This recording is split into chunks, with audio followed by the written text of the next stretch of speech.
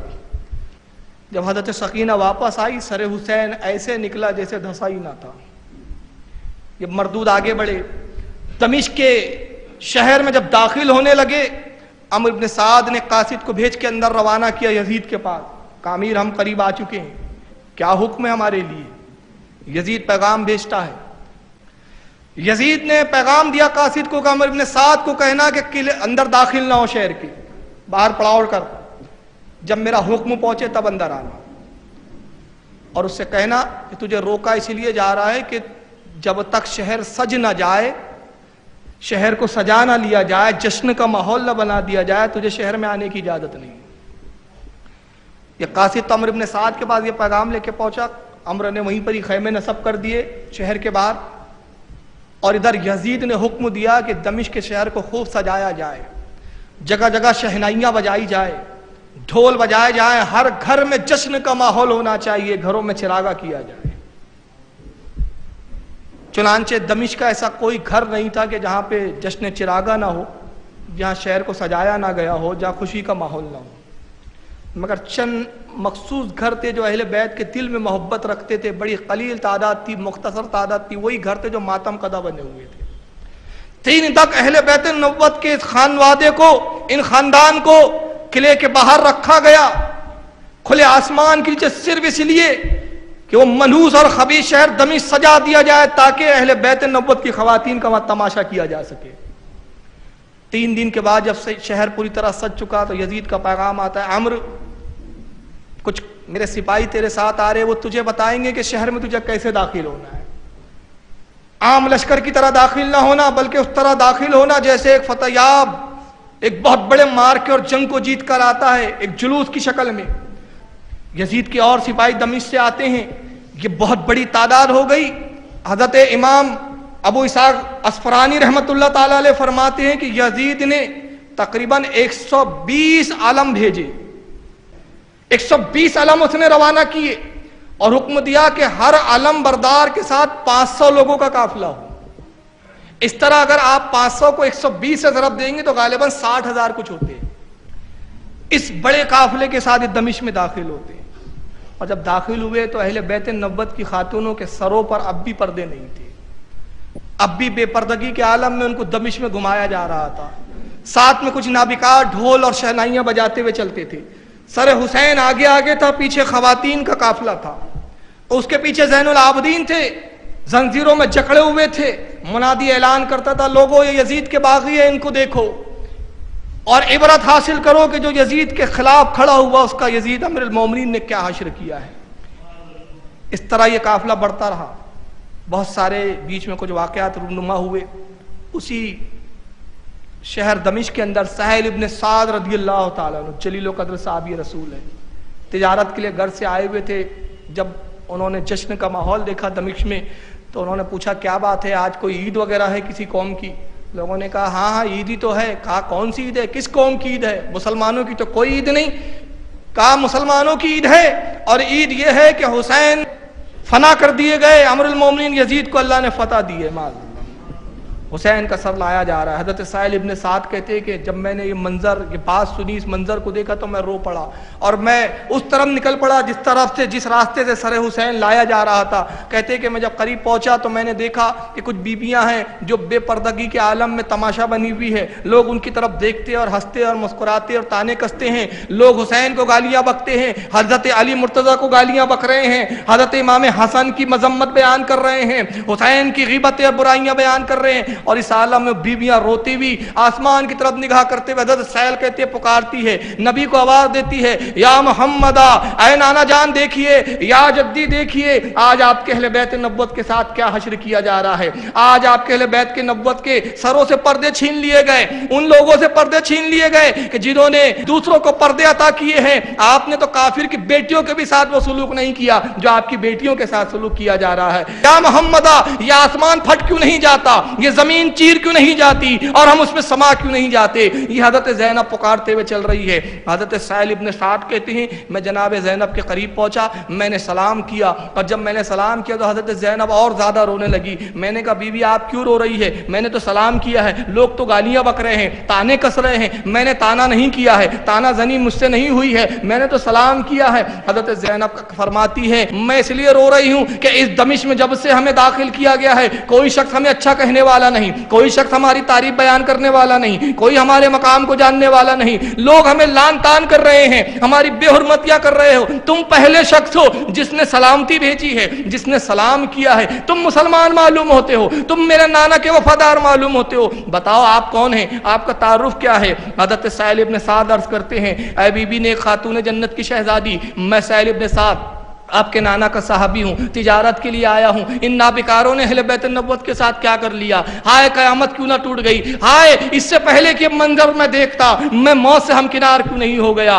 اللہ نے مجھے اپنے پاس کیوں نہیں بلا لیا، میری روح پرواز کیوں نہیں کر گئی۔ اس طرح سے حضرت سہیل نے رونا شروع کیا۔ حضرت زینب فرماتی ہے کہ آپ جو ہے ہم پر کچھ احسان اگر کر سکتے ہیں تو ایک احسان یہ کیجئے، سر حسین ہمارے ساتھ ساتھ چل رہا ہے، سر حسین کو لوگ دیکھ رہے ہیں، تانے بھی دے رہے ہیں، اور سر حسین کے سبب سے ہماری طرف بھی ان کی نگاہیں آ جاتی ہے، ان کی گندی نگاہیں ہمیں گھورتی ہے، اگر آپ کچھ کر سکتے ہیں تو اتنا کیجئے، ان بدبختوں کو صرف اتنا ان سے کہہ دیجئے کہ سر حسین کو ہم سے آگے کر دے، تاکہ حسین کا جب سر آگے ہو جائیں گا تو حسین کے سر کی طرف یہ متوجہ ہو جائیں گے اور ہم بے پردگی سے کچھ محفوظ ہو جائیں گے۔ حضرت سہیل کہتے ہیں، اے بیٹی زینب، اے خاتون جنت کی شہزادی، یہ احسان کی کیا بات ہے، آپ کے نانا نے تو مجھ پر احسان کیا ہے، ہمیں جہنم سے موڑ کے جنت کے راستے پہ گامزن کر دیا ہے، اس میں کوئی احسان کی بات نہیں ہے، مجھ سے جو کچھ ہو سکے گا میں کروں گا۔ حضرت سہیل رضی اللہ تعالیٰ عنہ اس بدبخت کے پاس آتے ہیں جو سر حسین کو نیزے پہ پکڑے ہوئے بڑھا جا رہا ہے، اس کے قریب آ کے فرماتے ہیں، اے بدبخت تھوڑا رک جا، سر حسین کو قریب کر، نیچے کر، اس لیے کہ میں چاہتا ہوں اس سر حسین کے لبوں کو بوسہ دوں۔ کہا تو حسین کا وفادار معلوم ہوتا ہے، تو اس لائق ہے کہ تجھے قتل کر دیا جائے۔ حضرت سہیل ابن سعد کہتے ہیں، سن مجھے قتل بعد میں کرنا، میں تیرے لیے ایک اچھی بات لے کر آیا ہوں، میں تیرے لیے ایک اچھی چیز لے کر آیا ہوں۔ کہا کیا؟ کہا یہ کہ میں نے تجارت سے بہت مال کمایا ہے، لاکھوں دینار میرے پاس اس وقت موجود ہے جو تجارت سے مجھے حاصل ہوئے ہیں، سب میں تجھے دینے کے لیے تیار ہوں، صرف ایک گزارش ہے، اور وہ گزارش یہ ہے کہ سر حسین کو تو آگے کر لے، یہ خاتونوں سے آگے بڑھا لے۔ اس نے کہا لاؤ مال، اسی کے لیے تو سب کچھ ہم نے کیا ہے، اسی کے لیے تو ہم سب جدوجہد کرتے ہیں، اگر یہ بات ہے تو پہلے کیوں نہ کہی، لاؤ وہ مال بھی دو، مال میں لے لوں گا تو سر حسین تجھے چومنے بھی دوں گا اور سر حسین کو آگے بھی کر دوں گا۔ یہ کہہ کر اس نے مال لیے، سہیل ابن سعد نے پورا مال اس کو دے دیا، دینے کے بعد سر حسین اس نے قریب کیا۔ حضرت سہیل ابن سعد کہتے ہیں، قسم وحدہ لا شریک کی، میں نے سر حسین سے امام علی مقام کے لبوں کو ہلتے ہوئے دیکھا، اور امام علی مقام ایک الفاظ فرما رہے تھے، عجبا من اصحاب القیف قتلی و حملی، میرا قتل کیا جانا اور میرا یہ گھمایا جانا عذاب قیف سے زیادہ تعجب خیز ہے، اصحاب قیف سے زیادہ تعجب خیز میرا گھمایا جانا، میرا قتل کیا جانا ہے۔ یہ اصحاب قیف کس طرح اشارہ تھا؟ سورہ کہف پارہ نمبر 15 میں اللہ رب العزت ارشاد فرماتا ہے، اے محبوب آپ کو معلوم ہو گیا اصحاب قیف کے بارے میں جنہوں نے پہاڑ کی خو میں پناہ لی، جو جنگل کے کنارے آباد ہوئے، آپ نے جان لیا کہ وہ اللہ کی عجیب و غریب نشانی میں سے ہے۔ یہ اصحاب کہف کے بارے میں قرآن میں سورہ پورا کہف ہے۔ اصحاب کہف 5-7 مختلف روایتیں ہیں۔ چند بھائی تھے حضرت عیسیٰ کے بعد، حضرت عیسیٰ کے ماننے والے تھے۔ ایک بادشاہ آیا، بہت شارٹ کٹ بتا رہا ہوں، اس کا نام دقیانوس تھا، اس نے خدائی دعویٰ کیا۔ انہوں نے کہا ہم اس بدبخت کو خدا تسلیم نہیں کریں گے۔ ایمان کے تحفظ کے لیے اصحاب کہف نے ہجرت کی، رات کو سفر کرتے، دن میں آرام کرتے۔ جب ایک گفا میں آرام کرنے کے لیے داخل ہوئے، اللہ کو ان کے ذریعے اپنی قدرت کا اظہار فرمانا تھا۔ 360 سال ان کو نیند میں مشغول کر دیا۔ 300 سال کے بعد جب یہ اٹھے، 360 سال کچھ دن، تو انہوں نے سمجھا کہ ابھی ہم ظہر میں قیلولہ کے لیے آرام کرنے کے لیے سوئے تھے، عصر میں اٹھ گئے. جب باہر آئے ایک آبادی میں کھانا کھانے کے لیے ایک بھائی کچھ لینے کے لیے پہنچے، سکہ بتایا تو معلوم ہوا 300 سال سے اوپر کا عرصہ گزر چکا ہے. پوری تفصیلات سورہ کہف میں ہے. تو یہ اللہ فرماتا ہے یہ ہماری عجیب نشانیوں میں سے. کیا کیا نشانیاں ہیں اصحاب کہف کی؟ ایک نشانی یہ کہ ایمان کے تحفظ کے لیے نکلے، ایمان برباد کرنا گوارا نہیں کیا، ہجرت کرنا اور وطن چھوڑنا گوارا کر لیا، پہلی نشانی. دوسری نشانی اللہ فرماتا ہے گفا میں پناہ لی انہوں نے اپنے آپ کو چھپانے کے لیے. پھر تیسری نشانی کہ جب سوئے تو ہم نے ان پر نیند مسلط کر دی 300 سال سے کچھ زائد. 300 سال بغیر کھائے پیے سوتے رہے، نہ کھاتے تھے نہ پیتے تھے. اور جب 300 سال کچھ عرصے کے بعد بیدار ہوئے تو گفتگو کرنے لگے. اللہ فرماتا ہے ہماری عجیب من آیاتنا عجبا، ہماری عجیب نشانیوں میں سے اصحاب کہف. ہم نے اس لیے ان کو یہ نشانی بنایا تاکہ ہم بتائیں کہ ہم مردوں کو کیسے جلائیں گے. ہم چاہے تو زندوں کو مثل مردہ کر دیں. تو امام فرماتے عجبا من اصحاب الکہف قتلی و حملی، میرا واقعہ اصحاب کہف کے زیادہ تعجب خیز ہے، میرا گھمایا جانا اور قتل کیا جانا. وجہ کیا ہے سنیے. وجہ یہ ہے اصحاب کہف اپنا ایمان بچانے کے لیے نکلے، مگر امام علی مقام نے جو وطن چھوڑا اپنا ایمان کے لیے نہیں بلکہ امت مسلمہ کے ایمان بچانے کے لیے، قیامت تک کی امت کا ایمان بچانے کے لیے. اور دوسری چیز کہ جب اصحاب کہف آئے تو گفا میں پناہ لی اپنی تحفظ کے لیے، اپنے آپ کو بچانے کے لیے، مگر امام علی مقام امت کو بچانے کے لیے کسی گفا میں نہیں گئے، بچانے کے لیے کسی گفا میں نہیں گئے بلکہ میدان عمل میں آئے، میدان میں تشریف لائے. اصحاب کہف نکلے تو اہل و عیال نہیں تھے، بچے نہیں تھے، بوڑھے نہیں تھے، عورتیں نہیں تھی، تنہا تھے. مگر امام علی مقام جب نکلے ہیں تو خواتین بھی تھی، بچے بھی تھے، ضعیف بھی تھے، بوڑھے بھی تھے، سب تھے. خاندان کو لے کر امام آئے. اصحاب کہف بیدار ہوئے، 300 سال کے بعد بات کر رہے ہیں، بول رہے ہیں، کھا رہے ہیں، پی رہے ہیں. کس عالم میں بات کر رہے ہیں، کس عالم میں گفتگو کر رہے ہیں؟ جسم اور سانس کا رشتہ منسلک ہے، جسم اور سانس کا رشتہ منقطع نہیں ہوا ہے. روح جسم میں موجود ہے، سر دھڑوں پر موجود ہے، جسم سلامت ہے. مگر امام فرما رہے میرا تعجب خیز ہے کہ دھڑ کربلا میں ریزہ ریزہ ہو گیا ہے، سر نیزے میں دمشق کے اندر ہے، مگر میں کلام کر رہا ہوں، میں گفتگو کر رہا ہوں اور اللہ کا کلام سنا رہا ہوں. میں ایک اور تعجب خیز نئی چیز سنا رہا ہوں، اس سال کیا یہ میرا نیا تحفہ لیجیے آپ. اللہ کے نبی صلی اللہ علیہ وسلم اپنے گھر میں تشریف فرمائے. ایک غلام زید ابن حارث آتے، حضور آپ کی چچی جان کو صاحبزادہ ہوا ہے، فاطمہ بنت اسد کو. حضرت نبی پاک صلی اللہ علیہ وسلم اپنی چچی کی صاحبزادے کی خوشخبری سن کے چلتے ہیں. جانے کے بعد خانہ کعبہ میں آئے. خانہ کعبہ کے اندر حضرت فاطمہ بنت اسد جو ابو طالب کی بیوی ہے، رسول اللہ کی چچی ہے، طواف کے لیے آئی تھی خانہ کعبہ میں، حاملہ تھی. در شروع ہوا، کعبے کا دروازہ خود بخود کھلا، آواز آئی فاطمہ کعبے میں داخل ہو جاؤ.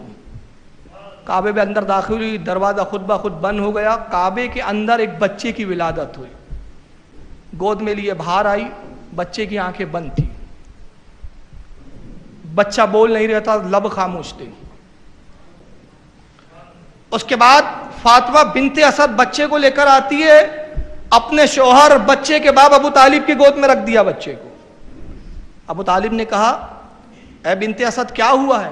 کہا بچہ ہوا ہے، بڑا کمزور ہے، ناتوا ہے، باریک باریک ہاتھ ہے، باریک باریک پیر ہے، بڑا کمزور ہے، وقت سے پہلے تولد ہو گیا ہے، پورے مہینے نہیں ہوئے تھے، پیدا ہو گئے، پیدائش پہلے ہی ہو گئی کچھ وقت سے پہلے. بچہ بڑا کمزور ہے، شاید مجھے گمان ہے کہ اس کی سانسیں بھی نہ چل رہی ہو، اس لیے کہ نہ آنکھ کھولتا ہے نہ لب دھلاتا ہے، سانسیں اتنی سست ہے کہ محسوس بھی نہیں ہوتی. ذرا دیکھیے ابو طالب نے دل کی طرف کان لگایا کہ دل کی کچھ دھڑکن محسوس کروں، مگر دھڑکن کا بھی کچھ احساس نہیں ہوا. بڑے فکر مند ہوئے بچہ زندہ ہے کہ مردہ ہے، زندہ ہے کہ مردہ ہے، بولتا نہیں ہے، آنکھ کھولتا نہیں ہے. تبھی نبی پاک صلی اللہ علیہ وسلم خانہ کعبہ میں داخل ہوئے، مسرت کے ساتھ دوڑتے ہوئے جاتے بچہ کے قریب، کہتے چچا جان کسی نے مجھے ابھی خبر دی، زید ابن حارث میرے غلام نے کہا ہے کہ آپ کو صاحبزادہ ہوا ہے، شہزادہ ہوا ہے، میری مبارکباد قبول کیجئے، میرے بھائی کو میرے گود میں عطا فرما دیجئے. ابو طالب نے کہا